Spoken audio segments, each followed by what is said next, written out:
What is up, Broncos country? I'm your host, Dak. Joining me today is my boy, Kinley, my counterpart with the Buckham Pod. We are on our way to 500. What do we have, Kinley? 96.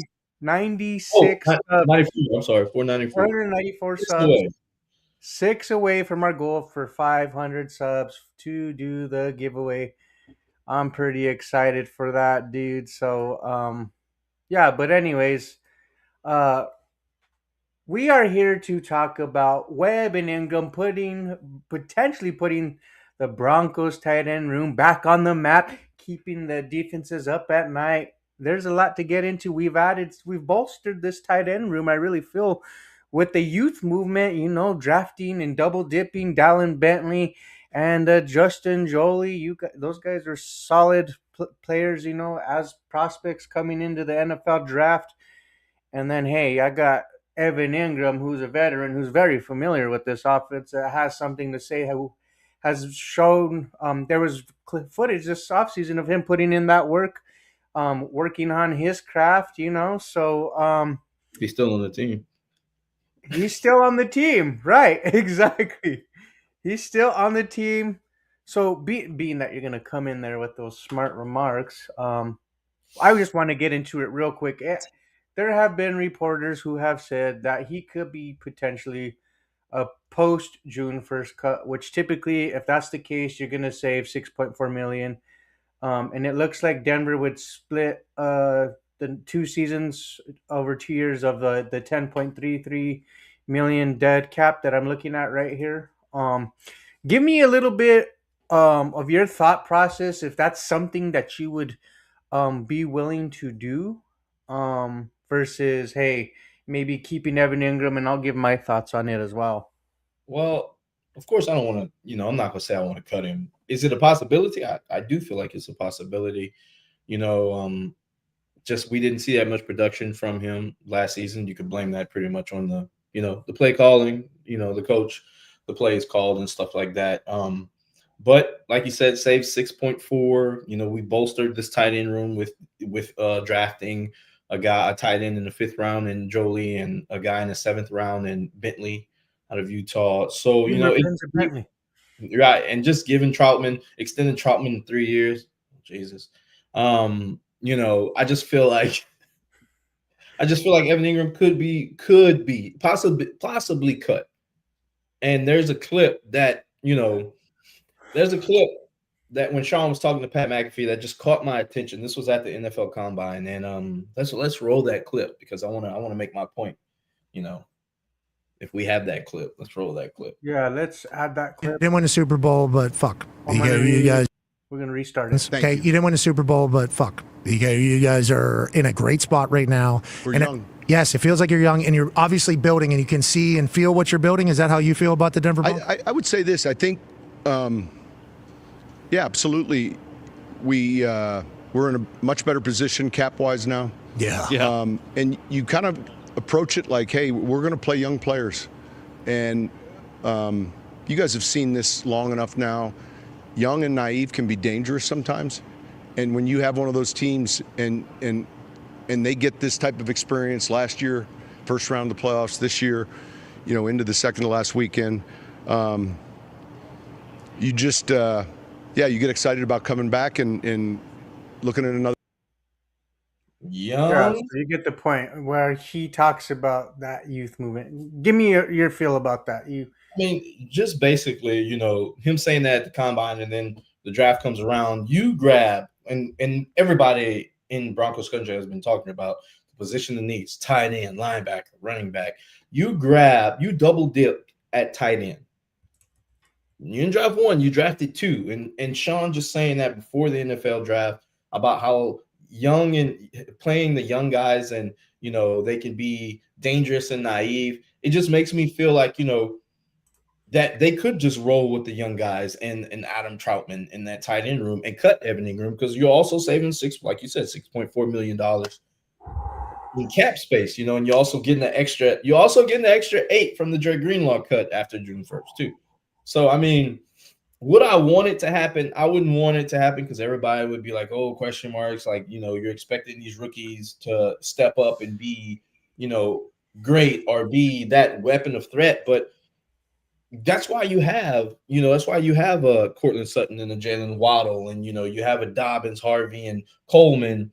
You know, these young guys, you won't be tipping your hand when you put them on the field.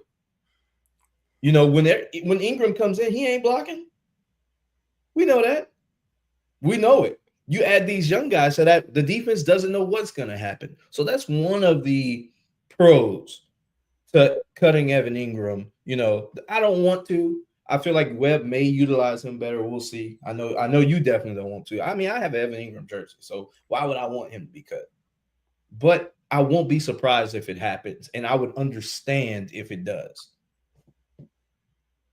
Yeah. So, um, real quick to your point, because it's gonna kind of tie into my point when it comes to Evan Ingram, Ben DiNucci, former Denver Bronco. He was the guy that was on the practice squad, quarterback, right? Third stringer, what have you. He was on Up and Adams, who Kay Adams happens to be a Broncos fan, near and dear to the Broncos country heart. It feels that way, right? But he was on her show, right? And he was kind of voicing, along with, even Garrett Bowles just a couple weeks ago, or maybe a week ago, just giving that vote of confidence, vouching for their guy, Davis Webb, the excitement and the knowledge that he has for the NFL game, the football IQ, the offense that this man will have. But the thing that really took me, that raised eyebrows, I think, with a lot of people, you go back to Sean Payton's play call, Chase Daniel. There's a clip of him rattling off one of Sean Payton's play calls, right? It's about 50 dang words or what have you. But the thing about it is that was the whole operation, right? That long play with like drawn out play call was taking so long for Bo Nix to get the play in, to get to the huddle, to then be able to get to break the huddle, but get to the line of scrimmage and have an opportunity to diagnose the defenses, any kind of pre-snap motion that you may have, to help. So Ben DiNucci talked about Davis Webb simplifying this offense. And boy, did that raise my eyebrows, but my ears perked up when I heard that, because that's the expectation. That was what I was anticipating would happen for Bo Nix. To get the best out of your quarterback, you got to do things to help your quarterback out. And what a better way than to change the terminology and simplify things. Let your quarterback get to the line of scrimmage a lot sooner and be able to read a defense and get the guys in the right spot, make the right get them in the right protections, is going to change drastically for this offense from an operation standpoint. And I think things will run more fluid, right? Because you have the upper hand on that now. Because I felt like we were always behind the eight ball, right? Mm-hmm. So hearing that about Ben DiNucci, kind of how do you feel about that? But then I'm going to get into Evan Ingram. I was wondering. I was like, is this about? What is this about? I thought this was about No, but everything. it all ties in together. This is all part of the discussion, right? Like, this is stuff. Yeah. We fans have voiced that during the season. Like the verbiage is too long. We break in the huddle with 10 seconds. Bo doesn't have time to read, get into the right protection sets. Right. And then he's calling a timeout. He's looking at Sean saying, get the damn play in. You know what I'm saying? So I think with Webb, I mean, if he's cutting down the verbiage, hallelujah. Hallelujah. It shouldn't be no X zebra right. 24 is Sean Payton, Peyton Manning, zebra 6, whatever. Franklin. So like it shouldn't be all that, So hopefully we'll see that. Hopefully we'll get a glimpse of that in the preseason. I know they're not going to want to show too much. I'm also curious to see, like, is Webb in full control, or does Sean still has his fingers on that offense? I'm also curious to see that. That's why I'm not as, like, I won't be as surprised if they decide, like, hey, we'll cut it in because Sean Payton has control over that. That's why I won't be surprised if they let go of Engram, because Sean's like, oh, we're not really going to use them that much. Be the same as last year. It's a tell. We can put the rookies on the field. We can. He That's loves his boy. He loves his boy Troutman. So that's why I won't be surprised if it happens because that's we a don't good know. We don't know if Sean still has a little bit of those sticky fingers on that offense. that's a good question though, right? Right. I think a lot of people look at Davis Webb as a gamble, being the offensive coordinator, because it is new, right? He hasn't done it in this NFL league, but you can't do something that you haven't done if you're not given the opportunity. Right. But it's not like that. Like we've talked in the past, is that Davis Webb is going to be left on an island. Sean Right. Payton is still on the headset, bro. Right. So I think that he will. This man is bright. All the NFL, he interviewed for 2 head coaching jobs, not to mention a bunch of OC jobs. This guy is really respected across the league. So let me get to my point when it comes to Davis Webb. I think he'll get like a short leash. I mean, maybe like baby steps, maybe I not mean, what? baby steps. I wouldn't say not short leash. Excuse me. He Yeah, I'm will about to say. be like guided. Erase that notion. That was bad, poor choice of words. He will be guided along the way, but as he gets better, more Yeah. will be thrown on his plate. That's how I feel maybe this will be. And hey, he might blow the doors down and just kick the doors down right off the bat. We don't know, right? This is all Yeah. behind between him and Sean Payton. To Right. get to Evan Ingram, Davis Webb, we know they're boys, right? Evan Ingram and Davis Webb. I mean, Evan Ingram went to Denver because of Davis Webb, right? Like they played with their time over there in New York. But I feel like Davis Webb, and this is why I don't see Evan Ingram being cut whatsoever. It's because he's like, give me the opportunity to maybe modernize this offense, but also fully maximize the potential of an Evan Ingram in this offense, so that not only do we help our wide receivers out, but we're attacking the middle of the field, because that's something that I didn't really see too much of. Right. Um, Evan Ingram moving him out, put him in the slot, you Yeah. can move him all over. We need to move him all over like that as a piece. And how nice would it be to have Evan Ingram, Jalen Waddle?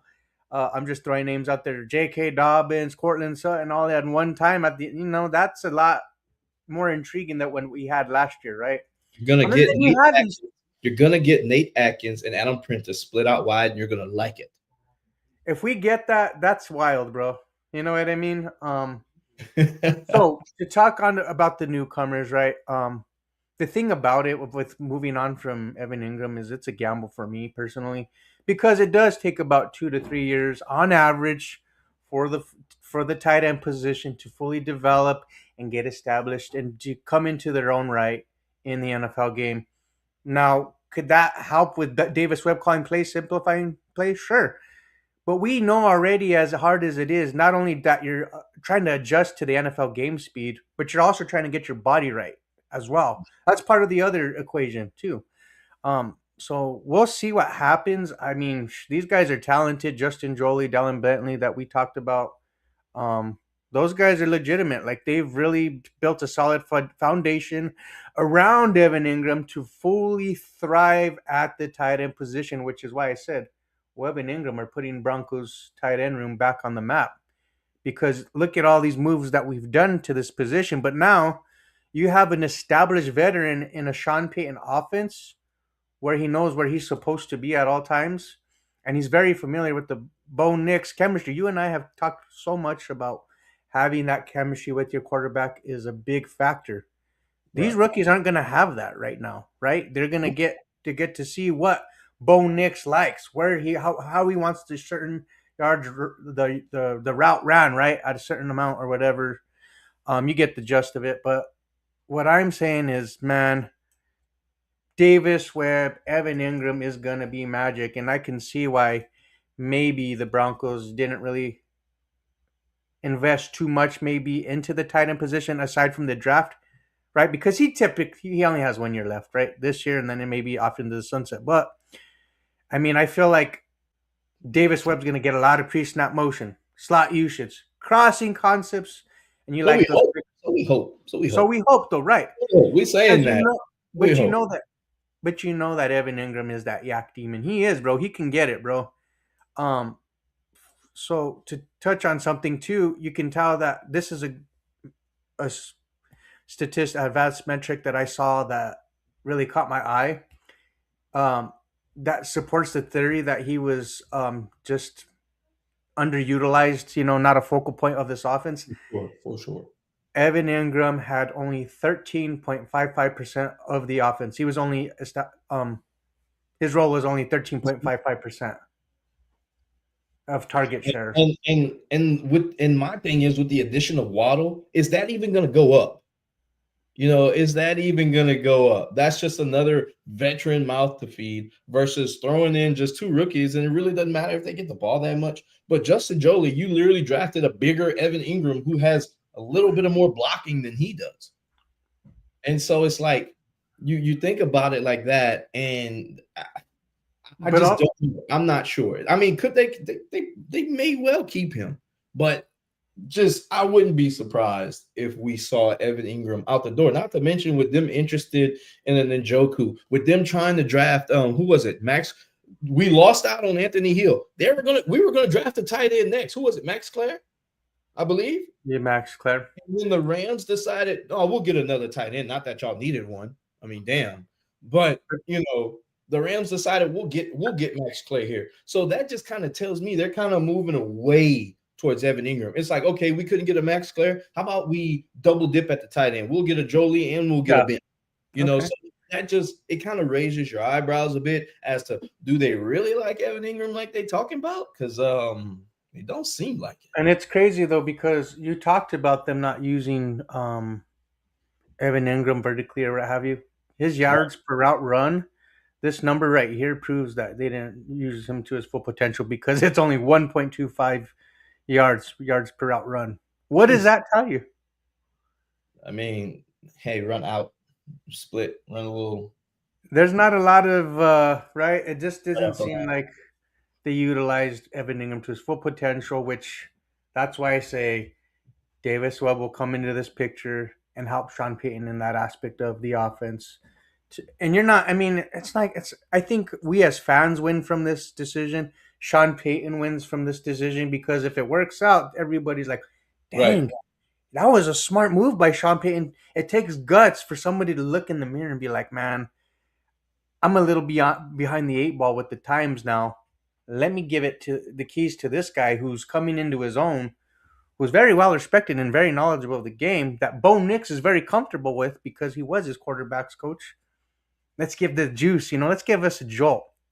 It's going to be very interesting, but I really feel like Evan Ingram and this tight end room is going to be a lot better than what we had last year, because last year's production was subpar, to put it nicely. Okay. It's not going to get it done for this offense, right? So the nice thing though for your young guys is that they've shown that they are reliable targets. They combined only had one drop between the two. One. So shout out to them. Yeah. And it's just with, I understand like that veteran, you want that veteran presence and somebody who knows the playbook, but Troutman's been on the team for 3+ years now. He I wouldn't be necessarily worried about the young guys. And I'm not saying the young guys are going to learn, ball skills from Troutman people. I'm just saying playbook guys, because, he knows the play. He's their own player. Right. Yeah. He knows the playbook inside and out. So he could literally teach them, coach them up, mentor them. Evan Ingram too, in his own right, could do that with Jolie to get him, right. That would be more personal skills, you know what I'm saying? Like, because they have kind of like they're kind of like the same player, just Jolie's really bigger. You know what I'm saying? So and Jolie's going to probably profile more as a better blocker in the long term, right? Because he's already shown that he's a capable block. I like to use willing blocker. People like to say too, right. But he has shown that, right? Right. That's what I'm saying. Yeah. It won't be a tell running those rookies on the field. We don't know if they're passing or running. You bring an Ingram out there, it's like, this is probably a bootleg. This is probably a pass. It's no kind of run whatsoever, because you're not going to.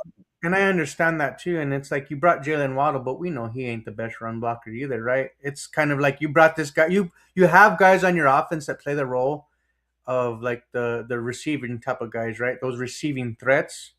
Mm-hmm. But it's like, how do you support that group also with legitimate blockers who can be dynamic too, that can help kind of cover those deficiencies in their game, if that makes sense, right? Yeah. I don't think I think Waddle gives you enough in the passing game where I don't even think they're worried about, you know, I don't think they'll run too much to his side. To And his side. If you we got didn't really. Stewart and Waddle split out, I'm running the court side. I ain't running the Waddle side. Oh, and he's good. He's an elite route runner. It's nice to have an elite Right, route he can runner run them off. He opposite can of run them Cortland off. Sutton. Yeah. But we didn't even talk about Caleb Lohner, a guy that Sean Payton raved about a little bit, right? He doesn't go out of his way just to do that on any player, right? And when it was in the was it rookie camp, Yeah, brought up yeah. Caleb Lohner's name. So that's another name that can be on our radar. That'll be very interesting to see at OTAs, but also come training camp. I So still think I'm very excited. he's gonna need another year. He didn't play that much football. And Like that's I fair still, because yeah, his athleticism is there, right? He's right, an athlete. We know he played basketball. yeah. But I think a lot of people too were coming at me kind of saying Evan Ingram was washed. I just don't feel like you just lose it just like that, especially Wouldn't with the say numbers that I just gave. Right, like that. Right. he was heavily underutilized. The year before he was dealing with injuries in 2024. 2023 was his best career year. 114 receptions, 963 yards, 8.4 average. And he had 4 touchdowns, dude.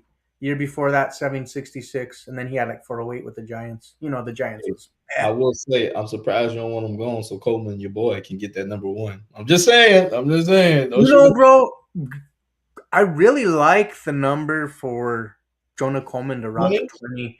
It has really grown on me. And Jonah Coleman, I feel like we can make all these comparisons to not to get off the Yeah, rails here. we getting way off. Wait, But I it's okay. We're talking ball. It's exciting times, ladies and gentlemen. over the Real hills. quick.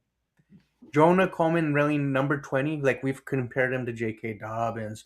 I've heard the C.J. Andersons. I've heard Josh Jacobs. I've heard all these running back comparisons. That's crazy comp. I'm sorry. That's But crazy comp. my No. point is that number, he's gonna make it his own. He's gonna be his own player. He's gonna be an icon in the Broncos uniform, baby. Let me just tell you. Let me Look, just tell off you. the topic. We're gonna be here all day with you. I I'm love you. glazing over Jonah Coleman. Not Yeah. enough. Stud. But you could put him at tight end. Let's get back. You see how I tied that back? We could put him at tight. No, I'm just kidding. Ladies. Tight end. I'm blowing smoke. No, this was a good discussion. The tight end room is definitely has room to grow and improve, right? Depending on the direction they go.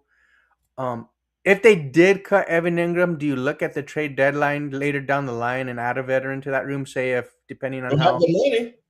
You gonna have the money.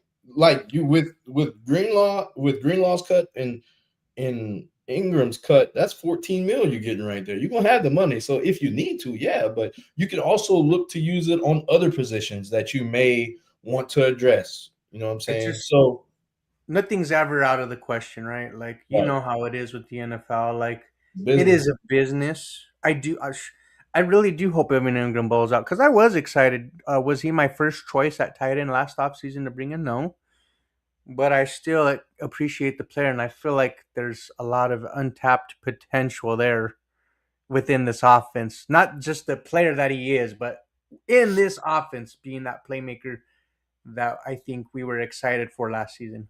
We could be excited for this season. How do you feel? How do you feel about this? How do you feel? How are you feeling?